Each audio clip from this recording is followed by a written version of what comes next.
నమస్తే అండి. నా పేరు భానుప్రకాష్. నేను కొద్ది రోజుల క్రితం అన్‌కాన్షియస్‌లోకి వెళ్ళిపోయానండి. కోమాలోకి వెళ్ళిపోయాను.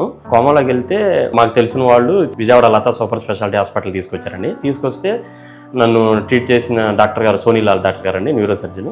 ఆయన సార్ చూశారు. అయితే నేను ఒక 5 డేస్ మాత్రం కోమాలో ఉన్నానండి. 6th డేన నేను రూమ్‌కి మార్చారు. తర్వాత పడిపోయినప్పుడు నాకు తెలీదండి. ఈ మధ్యలో ఏం జరిగిందో 5 డేస్ ఏం జరిగిందనేది నాకు తెలీదు. నేను 6th డేన ఇట్లా రూమ్ మార్చిన తర్వాత నాకు స్పృహ వచ్చిన తర్వాత ఏంటంటే నేను హాస్పిటల్ ఎందుకున్నాను, ఇంటి దగ్గర ఉన్నాను కదా, ఫస్ట్ ఇక్కడ ఎందుకున్నానని చెప్పేసి అడిగాను. అడిగితే వాళ్ళు చెప్పారండి, ఇట్లా నువ్వు ఆల్కహాల్ తీసుకున్న దాంట్లో స్లీపింగ్ డ్రగ్ ఏదో కలిసిందంట.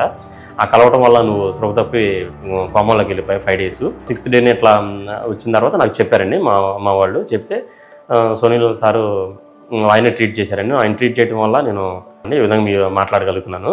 నేను ఇంటికి వెళ్ళిన తర్వాత కూడా సోనీలాల్ సార్ ఇంక చూపించుకుంటా ఉన్నానండి. Thanks to Sonilal sir.